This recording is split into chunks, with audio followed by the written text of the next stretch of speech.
Good afternoon and welcome to the new science of mending broken teams and turbocharging your team's performance.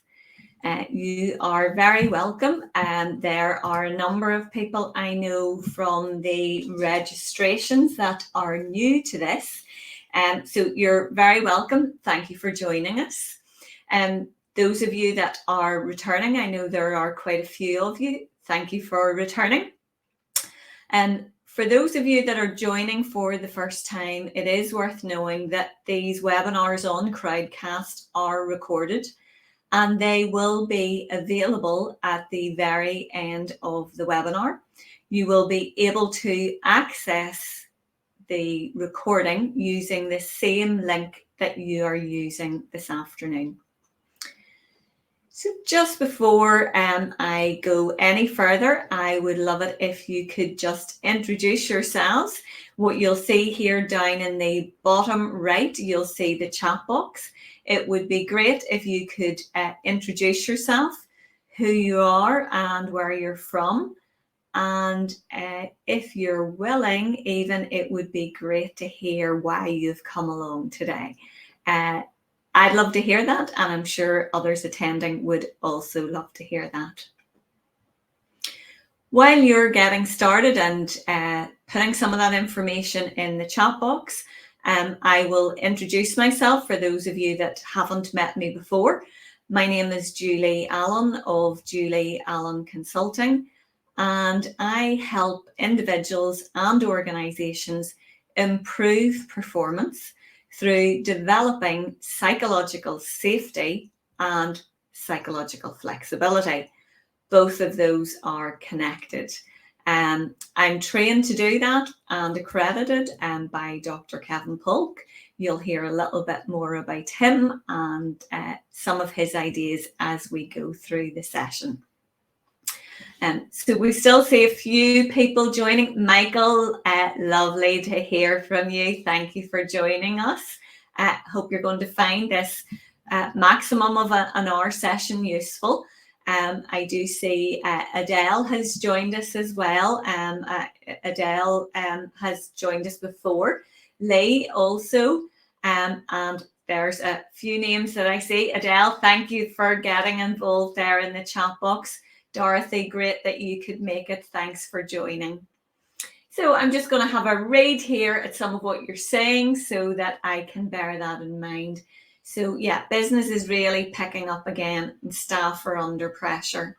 Emma, thank you for joining. You are operations in Tiny Life. Super. Thanks for taking the time out. Tavik, I think that is. I'm terrible at pronouncing some of these names. Thank you for joining me from Michigan. So we have a real international audience. A lot of the people joining here will be from Northern Ireland, but not solely that. Okay, so hello from Michigan. Yes, we did recently meet last week with the Matrix Academy. So thank you for joining us. It's great to have a colleague here for support.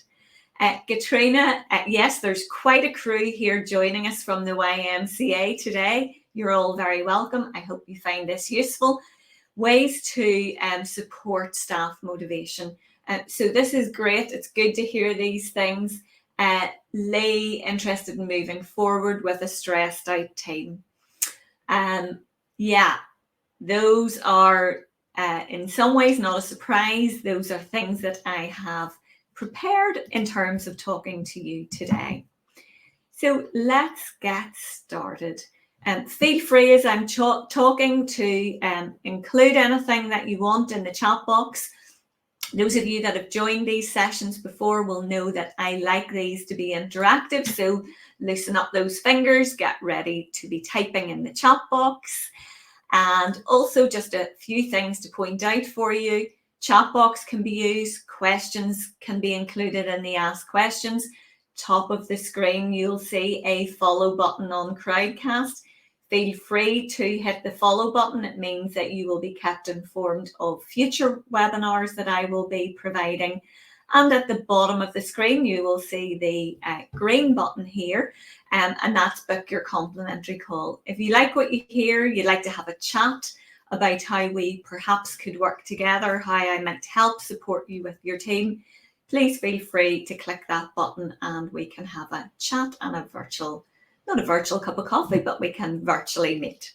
And that will bring you through to an online booking system, and you'll be able to select a time appropriate to yourself.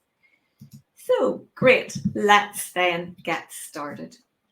So why are we here today? You've been telling me about why we're here, and I had some areas of focus that I thought that might be helpful in terms of helping you with teams that are either broken, or what I'm seeing and hearing in the chat box is teams that are really struggling. So first of all, I want you to understand today why teams might be behaving the way they are. We are dealing with humans in work every day. Sometimes I think we get so busy and so caught up that we forget that. And then what I'm going to do is I'm going to talk about the key steps to changing your team's behaviour and turbocharging performance. Because ultimately, you joining today are managers or owners of organisations and you want optimal performance. So how do we go about getting there? And that's what I'm going to talk to you about today. Okay, so here is something that dropped into my inbox today. This is some research from the Joseph Rowntree Foundation, which covers research in terms of poverty. And what they find is in the UK, their report found that 1 in 8 workers are currently experiencing in-work poverty. One of the things that we're all finding globally is our money doesn't go as far as it did before. You might think, why am I talking about this when we're here to talk about broken teams and turbocharging performance? And there's a really good reason for me talking about this. Because we're dealing with humans. And what this means is that despite working, some of those individuals that may be working for you are unable to make ends meet and cover the costs of essential living. You're asking your people now to come to work and to do the best that they can to perform at their best. When they're coming to work with their worries and their concerns, and they're there trying to do the best that they can, but there's stuff that's showing up for them because it is difficult for them to make ends meet. It's difficult for them to provide for their family. And why am I talking about this? Well, many of you, I suppose at some point in the past, you heard about Maslow's hierarchy of needs. Now, Maslow's hierarchy of needs has been around for quite some time. And I find myself referring back to this on many occasions in the recent months. So Maslow's hierarchy of needs is based on a hierarchy of 5 needs. Starting at the bottom, we've got the physiological, safety, social, esteem needs, and self-actualization.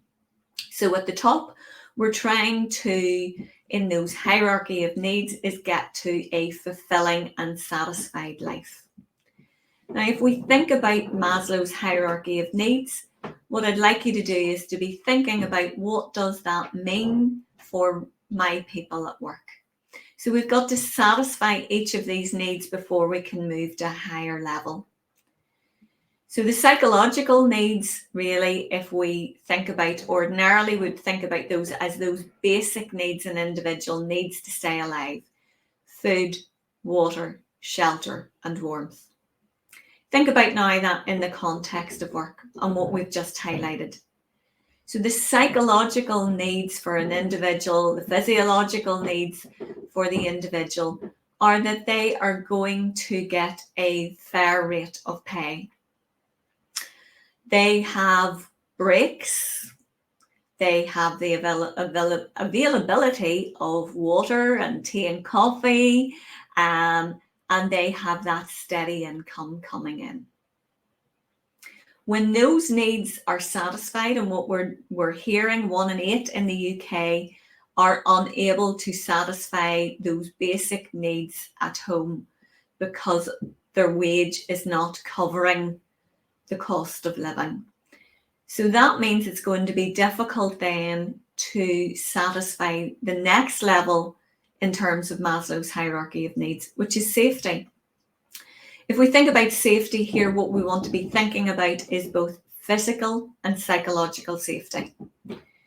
So from an individual's perspective, this would be about, feeling that they're living in a safe and secure community, and that they are comfortable. From a work perspective, I'd like you to start to think about, we're going to continue to talk about this, the psychological and the physical safety. We all cover the physical safety because that's ingrained in us in terms of legislation. We generally pay organisations or pay a person to help make sure that we don't have physical safety issues. Now what we're talking about is, even in terms of safety, we're talking about the sick pay conditions, the benefits that an individual is provided with, and whether that they feel psychologically safe to come to work, so that they feel that they can come to work and be themselves, that they don't feel that they have to wear a mask to work. They feel that they are able to express how they feel. They're able to come up with ideas, or they're able to challenge in the organisation without fear of reprisal or humiliation. In terms of those social needs, the love and affection and belonging. You may feel that those don't necessarily apply to work, but they do. So in terms of the social, it is the work relations. It is the need to feel a sense of belonging within the team. Belonging, perhaps even in terms of professional associations. So one of the things that we know in terms of the social that's been hard to do over the last 2 years is those social connections and social engagements because of the social distancing and COVID. Certainly we're finding ourselves now in a position where the regulations have been relaxed and we are now able to meet more in a physical sense. But even with the hybrid working, we still need to consider, how do we continue that sense of belonging? How do we get that social aspect going, even in the virtual world? I think that's something that we really are going to have to consider and put time into. Those esteem needs then are the need for respect, prestige and status. In a work environment now, what we're thinking about is, that's thinking about esteem in terms of the job title of the individual. That individual getting praise, recognition, even for doing that job, so that they feel that sense of esteem and prestige for doing the job. They're proud to be doing the job that they are doing, and that they are confident in fulfilling that role. Self-actualization, moving to that, living that satisfied and fulfilled life. If we think about that from a work perspective, if I want to feel fulfilled and satisfied, I need to be in a job that provides me with challenge, that I feel that I'm doing meaningful work, that I feel that I have the skills and abilities to perform the role effectively. Therefore, there is both the advancement in the organisation, there is the levels of responsibility within the organisation, and perhaps career progression. Not everybody's there for career progression. So that might be about also just additional responsibility for those individuals, rather than progressing through the hierarchy of the organisation. So, having covered Maslow's hierarchy of needs, what I want to do is share something that I have shared in other webinars, And I'm sharing this because I think we need to consider this. Going the wrong direction. And that is talking about Google Aristotle's project. So Google Aristotle's project was about some research into the dynamics of effective teams. And what Google found was there was 5 characteristics of effective teams. The first I mentioned in my introduction in terms of this is what I try to help organizations with: psychological flexibility and psychological safety. Google found that there was these 5 characteristics, but psychological safety underpinned the other 5. So if we're thinking about here mending broken teams and trying to get you to think about this is what team needs, this is what individual needs, what might be going adrift here, what might we do in terms of mending those broken teams. So psychological safety is about team members feeling that they can come to work, they are safe from a psychological perspective, being able to share how they feel, be able to take risks, be able to challenge without fear of humiliation, without fear of how their colleagues or their managers will be treating them.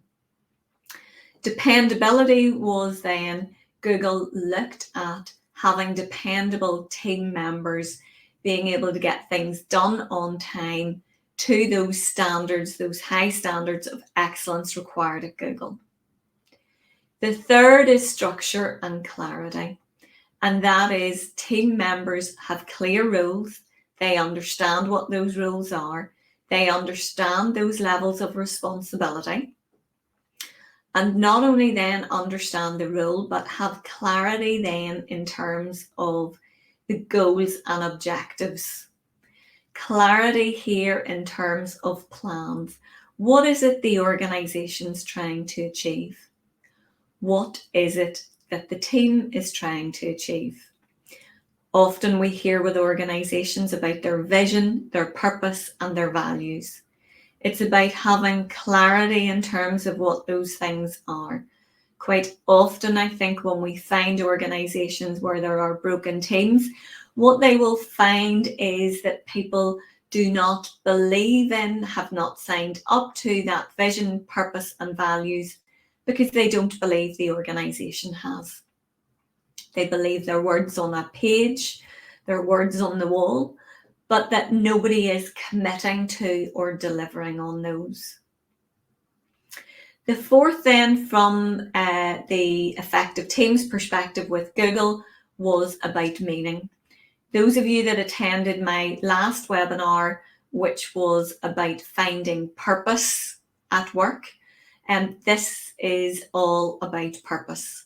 So that organizations have a sense of purpose, of which I've described, but that individuals are able to satisfy their own purpose at work by finding meaningful, purposeful work. So there, in a sense here, we're starting to get some consistency even in terms of what Maslow's hierarchy of needs was saying.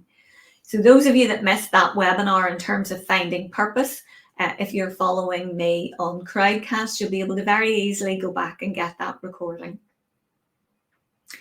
The fifth is impact. And impact is team members think that their work matters and that they create change. So people want to come to work, they want to come to work and do the best of their ability, and they do want to help create change, help you to achieve your purpose. But they need feedback in terms of that. They need to be given praise. They need to know that their work really does matter and that it is feeding into that bigger context within the organization. So even for a moment now, just think about, are these things that are clear within my organization? Maybe even just in the chat box for me, I'd like you to tell me is psychological safety being number one here? Is that something that you've considered in your organization? Is that something that you talk about? Are your leaders trained to consider psychological safety? Do they understand how to create that context? I'd love to hear from you in the chat box. As I said, get those fingers ready because we're coming very soon to the time of getting very interactive. So don't be shy. Another thing, those of you that have joined some of my webinars before will have seen me occasionally provide some of this research from McKinsey & Co. Many of you will have heard about the Great Resignation. So there are people at the moment who have reevaluated their lives, and they are looking at a different way of living because they found a different way of living through COVID. They have reevaluated their lives and are looking for those different positions.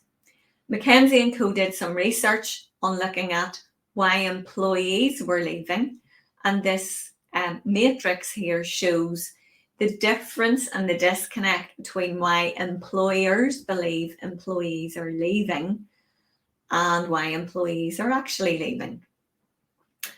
And there are two important factors highlighted here on the left of the screen, and that is 54% are leaving because they didn't feel valued by the organisation, and 52% didn't feel valued by their managers. Well, many of you know the research from Gallup. People leave managers, they do not leave organisations. So the relationship that you have as a manager with your employees is important. So here's another one now. Relationships are critical. What kind of relationship do you have with your team members? Do you spend time developing that, nurturing that relationship? And the third point here that the McKinsey & Co research found is that 51% didn't feel a sense of belonging. So if you think about it, that work from home created a feeling of isolation within team members. But there is lots that we can do to help people feel part of the team, feel that sense of belonging. Perhaps they felt isolated, not only in a sense of the virtual world, but also in the physical world, feeling ignored perhaps by colleagues, not feeling that sense of team. If you think of those things, we can start to see now why we might have broken teams. So if we're looking at some of the reasons here why people are leaving, there's another one in there which leads us back to Maslow's hierarchy of needs, is the potential for advancement. And also one of the things that people are looking for today is a flexible work schedule. So some of you may believe that you can't offer flexible working. You could offer flexible working in terms of hours, but not in terms of the hybrid working. So what I want to do now is to think about, okay, well, I see you're shy in terms of the chat box. I don't see anybody making any notes of having considered psychological safety. So if we're going to mend broken teams, what we need to do is we need to understand human behaviour. And the way in which we're going to do that is I'm going to share with you Dr. Kevin Polk's ACT matrix. So just what I'm going to do now is I'm just going to take one question at a time here, and we're going to work our way through this. So what I want to do is I want you to be thinking about yourself as an individual. And at the very top of the matrix here, we start with the 5 senses experiencing, the external world that you live in. So when we as humans experience the external world, we are seeing, we are hearing, we are touching, we are tasting, and we are smelling. When we experience in the external world, that flows through us and it then creates internal experiences. Internal experiences are thoughts, feelings, memories, sensations, and urges. What we then have as well is on the left side of the matrix, we have relief, and on the right, satisfaction. So in terms of how we behave in a way that provides us with relief, or we behave in a way that provides us with satisfaction. So what I'm asking you to do today is to understand yourself better as an individual, as a person, even as a leader. And by doing that, we can then understand the team better once we've understood ourselves better. In the middle of that matrix, we have the me noticing. So what we're doing here as an individual, we're developing something called psychological flexibility. So this ACT matrix, as I said, was created by Dr. Kevin Polk. It's been around from 2009. But you will possibly have heard about it from me if you've attended these webinars before, and some of you will not have heard of this before. So when we use the matrix, we always start down in the bottom right of the matrix by asking who and what's important to you, because these are what you're saying in the internal world. These are the important people, and what's important, they give you satisfaction. So if we could, let's get started. So I'd love it if you would tell me who are the important people to you. I'm going to say those people that are important to me are clients. You people that have come along today, taken time out to hear something new, to help you motivate your team, deal with the under pressure and the stress. So who else are the important people to you as an individual? Again, while I'm waiting for you to get started, I'm going to put my husband. Family, thank you, Lee. My family are important to me. Who else? Friends, thank you, Adele. Friends are important to me. Who else is important to you? You as an individual. My colleagues, thank you, Emma. Okay, so my colleagues are important. Who else might be important to you? Family, thank you, Lisa. You may say, I'm going to put here community. That community could be those people around you, teachers, brilliant. Thank you, Sue. Teachers are important. The community, your neighbours, clients. Thank you, Dorothy. Clients. So these are the people that are important to you. Let's now for a moment if we think about those people, what's important in terms of and service users. Okay, so service users and families. If we now think about what's important to you, what brings you satisfaction in your approach to those relationships. So you as an individual, what's important in terms of how you conduct those relationships? What would give you satisfaction in terms of those relationships? Open communication. Open communication. I could think of things, openness. Great. Thank you. Respect. Respect. Honesty. Mutual respect.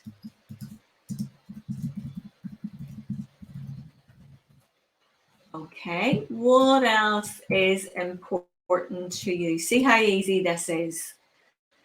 You're now telling me what's important to you in terms of your relationships. So I'm going to add a couple of other things that are important to me, and that is compassionate. Being kind, that's on my list too. I think, yeah, loyalty. Anything else that you might feel? So I'm going to, supportive is important to me in terms of my clients. Loving is also important to me in terms of my friends and family. Patience is another one that's important for me. Emma, thank you. Flexibility is one that's important for Emma. What else is important to you in terms of those relationships? So we've got open communication, openness, respect, honesty, compassionate, being kind, loyalty, supportive, loving, patience, flexibility. To be listened is important. Another one that I might add in here for me is it's important for me to do the non-judgmental. And when we use this ACT matrix, that's one of the things that we want to look at this from a non-judgmental and compassionate viewpoint. Great. Okay. Now what I want to do is I want to stay in the internal world and I want to move into the bottom left of the matrix by now asking you in the internal world, what unwanted stuff shows up for you that you want to get relief from? So can you think of any thoughts, feelings, emotions, memories, sensations, or urges that show up for you that you'd prefer not to experience? And you want to get relief from those because you don't want them to hang about. Okay, so huffing. So when you're huffing, what are you feeling, Emma? Thanks for getting so actively involved. Emma, what are you feeling when you're huffing? Are you huffing because you're maybe disappointed with an individual? So remember, this is what I'm doing in the internal world. So I might feel conflict. I might also feel frustration. Okay, so so I might feel aggrieved. I might feel not listened to. You think about some of the other things in the McKenzie research, I might feel isolated. I might feel unloved. I might feel upset. And I might feel distracted. Remember, what we're doing here is we're simply noticing. This is you noticing what unwanted stuff is showing up for me. So if you haven't already, it would be good even if you just grabbed a piece of paper and a pen, drew this matrix in front of you, and started noting for you the answers to these questions. I assure you doing this today will make a major difference for you, and it will help you in terms of your interactions with others. If we move up here, perhaps into the top left of the matrix, so we're on the relief and we're in the 5 senses experiencing external world.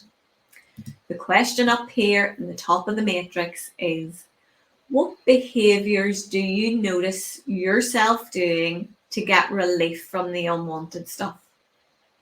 So when you're huffing and you're disappointed, you're feeling conflict, you're feeling frustration, you're feeling aggrieved, you're feeling not listened to, you're feeling isolated, you're feeling unloved, you're feeling upset, you're feeling distracted. Tell me what I would see you doing or hear you doing when those things happen. So you would not engaged. What else might I see or hear you doing? So if you're huffing, I might see you being silent, not replying to emails. Great. And what else might I see? Not productive. Not productive, I might do the bare minimum.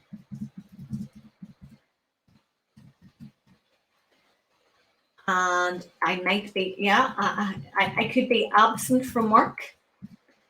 I could be absent from meetings. I could be there in body, but not in mind. So no creativity. What else would I see or hear you doing? I might hear you argue with. I might distract others. And some of you may have some other strategies, which is drink alcohol or eat sweet stuff like chocolate.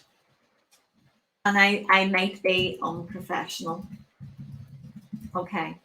So remember, what I'm asking you to do is to be negative. Yeah, okay. So is conversations which are negative. So I might be negative in my conversations. Up here, what we've got is, here are the stuff that I would see you doing in the external world that would be giving you relief. Remember why you're doing them. Now, really what we want to think about is, do we need to get relief from this stuff? So if we think about here, so anything here is bringing us here. When these things show up, this is what we want to do. Now, if you were, let's say, Adele, you're saying perhaps be negative, which would reflect, could reflect on your team. If you're unprofessional in the external world, if you distract others, if you're absent from work, how might you feel after you've done this activity to get relief? What might now be showing up? Well, for me, there might be some guilt showing up. There might be some more disappointment showing up that I did that. I now might be feeling unprofessional and giving myself a hard time. So if you remember, I explained, in the external world, those things flow through me and they create internal experiences. Those internal experiences create external experiences. And so we go on. So we can, as humans, we can spend our time over here on the left side of the matrix. But what I want to ask you to do today now is to notice. Notice here, what behaviours would you notice that would bring you satisfaction in the approach to those relationships? So if you think about those people that are important to you, what could you do that would bring you satisfaction in your approach to those relationships? So I could, so open communication. So I could talk to people that could be your team. I could say I could give my husband a hug or send him a message to let him know I cared.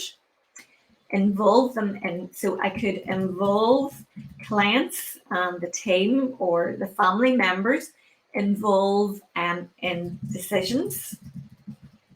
What else could I do that would bring me satisfaction in my approach to these relationships? I might create some work-life boundaries so that I get to spend good quality time with my family. I might also, if you have children, you might tell your children how much you love them. What else could you do in terms of colleagues or communities or teachers? What could you do? So simply spending time, thanking them. Thanks, Emma. Thanking them and giving praise, perhaps, to our colleagues. Recognition of good work. So praise and recognition. Okay, so what we've done is I've shown you how the ACT matrix does. I've given you a flavour for it today. This is what you can do for you. The ACT matrix is about creating psychological flexibility. Now, what does that mean? What that means is you noticing who and what's important, noticing this unwanted stuff that shows up, but in the presence of this unwanted stuff, not doing relief moves, but doing things that provide you with satisfaction. moving from the left side of the matrix where we get stuck and doing things that provide us with satisfaction. And that will help us to live that rich, meaningful, and fulfilled life. What I want to do is also to help you to understand psychological safety, how to create that psychological safety within organizations. But to do that, you need to understand and develop psychological flexibility first. So here now we have the pro-social matrix, again created by my good friend, Dr. Kevin Polk. And Kevin created this in 2012. And this is a very powerful tool. There are some of you on this call today, I think from the YMCA, you've been attending these webinars, you've been enjoying using this. So if you've got some of that experience, please include that in the chat box. It'll help others on the call understand what you're doing and how it's a benefit. So if we start here in the bottom right of the matrix, because that's where we always start. So this pro-social matrix is about us developing helpful behaviours. This is what's going to help you to mend the broken teams. We say this is a new science. This is a behavioural science. It is well researched, it is well used, and it is well proven. So now what we're doing is it's no longer you noticing, but it's us noticing. And us can be you and more than one other person. But in this context, what I'd like you to do is to think about your team. So this is you and your team noticing. Perhaps it's your team as a group of leaders. Perhaps it's your wider team. So if we thought about here, the question in the bottom right is what would bring us satisfaction? Earlier, I talked about meaning and I talked about an individual's purpose, but this is now what we're talking about. What is the group's shared purpose? In this case, what I'm going to do is ask, because we've got people from many different organizations coming together today, is what's important to us, the group? So think about when you're part of a group, part of the group in your work. What do you think is important to you, or what is important to your team when they are in a group? So what's important to the group? Well, if I'm going to take you back to some of Maslow's hierarchy of needs, so safety is the physical and psychological safety. It is security. In terms of that, okay, great, we're on a roll now. So they feel valued. So they need to feel valued. They need to have the information, so they need good communication. They also would probably, they would also, thank you, Louis, trust. So they are also, they feel trust is important to them. They are part of a team. What else might be important? So flexibility might be something, a sense of belonging. If I'm thinking about the Mackenzie and Co. rewarded. So we talked about, yes, that's a sense of value, listen to, absolutely listen to. That they feel part of the team, there's good teamwork, there's cooperation, might be something that they also see as important. What else do you think is important for your team? Might be honesty, transparency. Feel free to use the chat box. I'm just putting a few things in that are coming to mind. And if we think about the Google Aristotle, we'd say meaningful work, clear roles and goals, And what else might we say? What might you say? What do you think your team would say if you were to ask your team this question today? What would they tell you? We've got enough there to get us started. So if we know that these are the things that are important to them, good management and leadership. Yeah. So what's important to them is good management and leadership. So good direction, inspirational leadership, perhaps. Now I would and different strengths. Okay, so different strengths within the team. They want to be competent is also important to them. I think taking from that, Emma. Now what I want to do is I want to ask you the question in the bottom left of the matrix. So if we're thinking about mending broken teams even that aren't broken, and we think about the we, now we are together as the team, what unwanted stuff do you think when we think about it's this social, so when we're social, when we're together with other people, what unwanted stuff might show up within your team? What social unwanted stuff might show up? So if we think about psychological safety, so diversity, okay, so diversity might be important, okay, thank you. What stuff might be showing up that's unwanted? So it might be, so fear might show up, that's the unwanted stuff, not meeting targets. And so some of these are also thoughts. I'm not meeting targets. That one in italics, just because that might be a thought. So fear might show up for that, okay? So there might be gossip. And think about, is gossip an internal or an external behaviour? Change in work, unfriendliness might show up. What else might be showing up within your organization, within your team? So unfriendliness, not feeling valued, exclusion, also feeling judged. So judged, misunderstood. It could be, I could be feeling unhappy.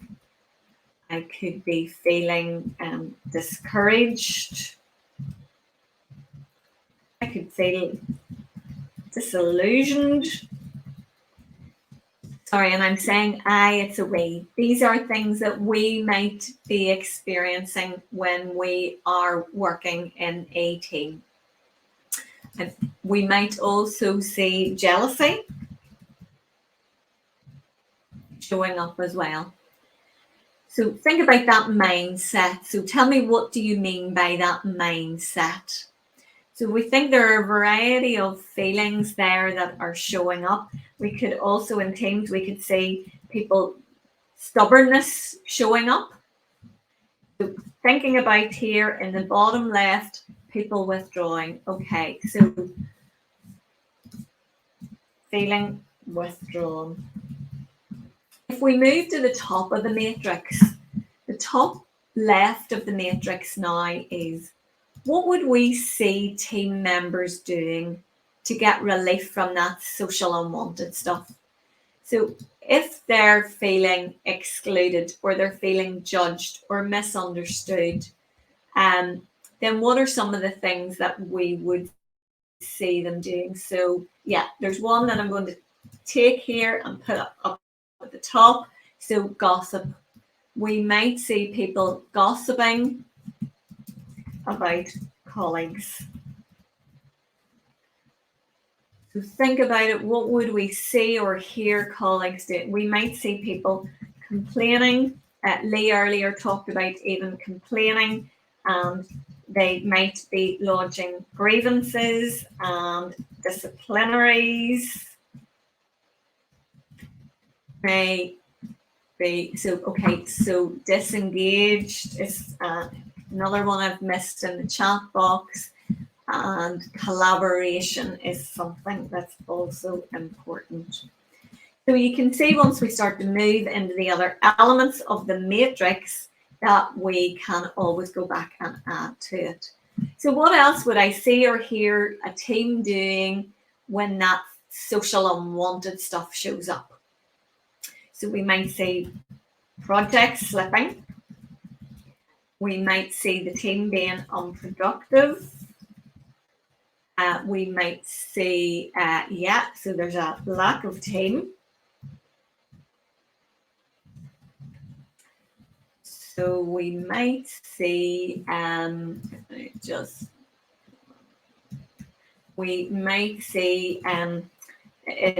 people saying things like, it's every man for himself.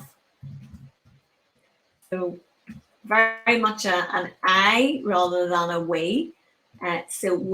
What would I say if people were unhappy, Emma? Think about, so unhappiness would be a feeling. So I'm going to add that down here in the bottom of the matrix. So I'm unhappy. How might I try to get relief from that? What would I see or hear you doing if you're unhappy? That's one of the great questions. So yeah, not working, being sick. So sickness or absence. And meanwhile, you're thinking, okay, so sleeping, being disruptive.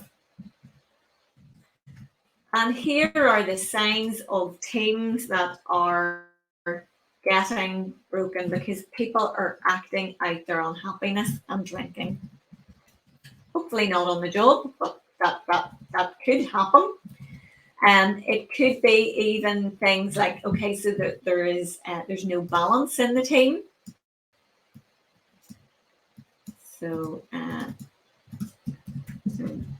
balance. It could be people are always interrupting people. They are venting their frustrations. They might be ignoring people or conversations. So let me just try and squeeze this all in.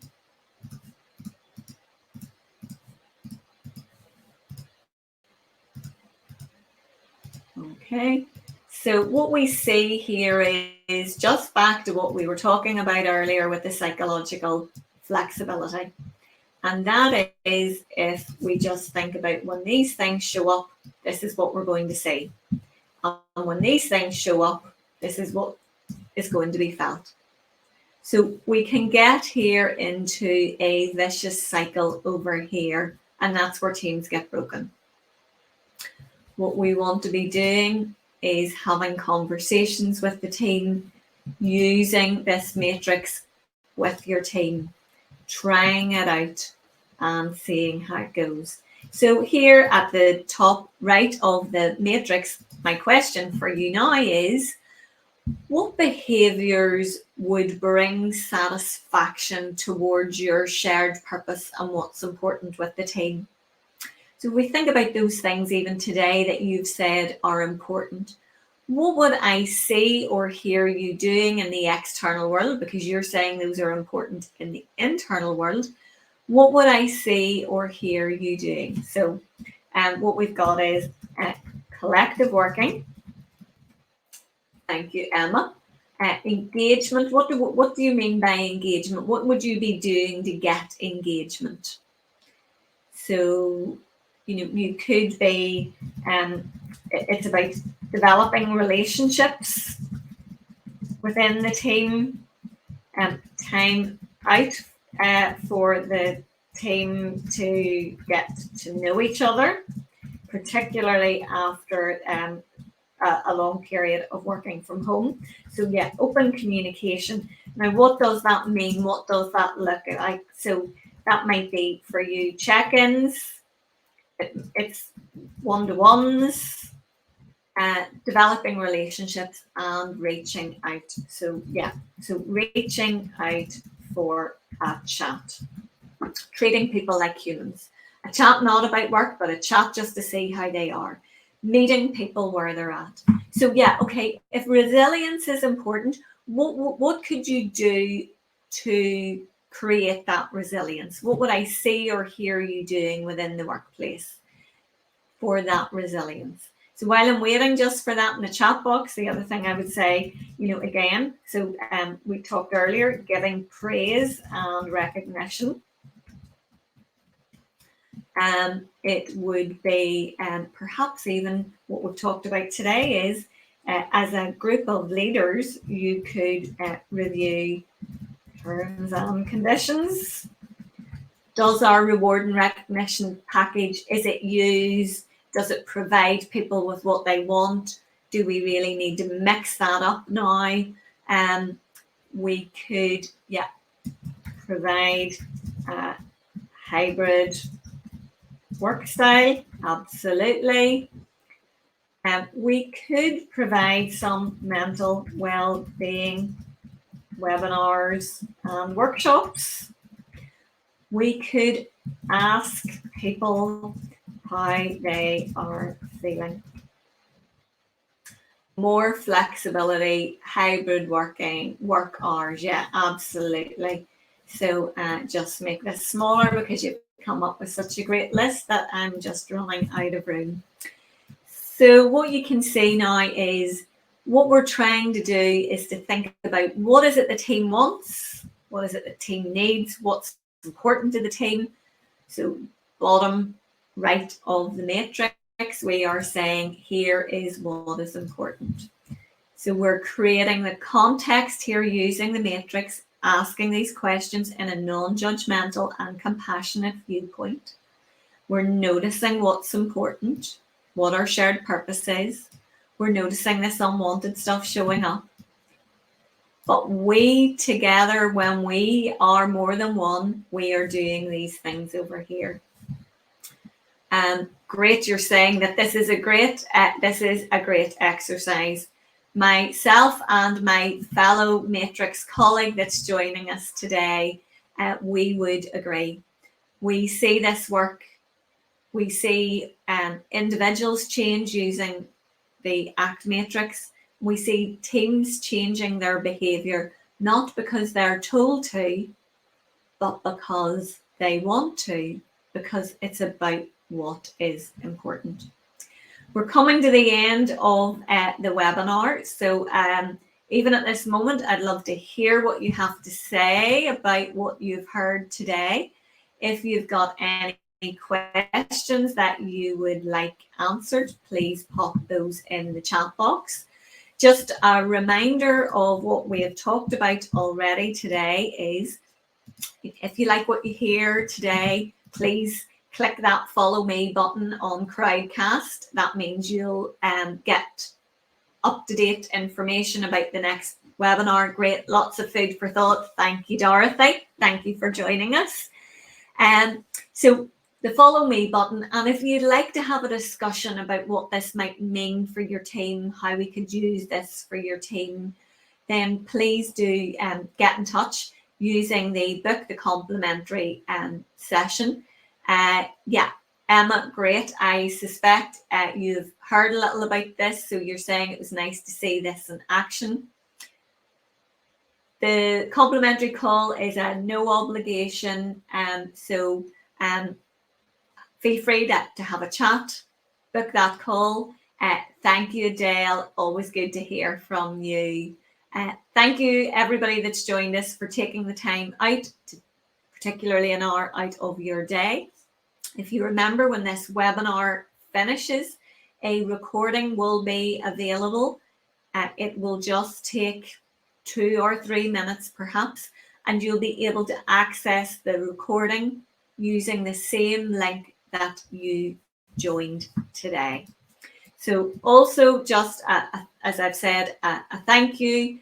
I've talked about the follow me on Crowdcast. You'll also be able to follow me on Twitter and LinkedIn, or feel free to check out my website, which gives a little bit more about psychological flexibility, psychological safety, and emotional intelligence. Thank you, everybody. enjoy the rest of the day, and I look forward to hearing if you've had the opportunity to notice who and what's important, notice the unwanted stuff showing up, notice what you want to do to get relief from it, and noticing what it is that brings you satisfaction, even as individuals. I hope this was useful. Take care. Bye for now.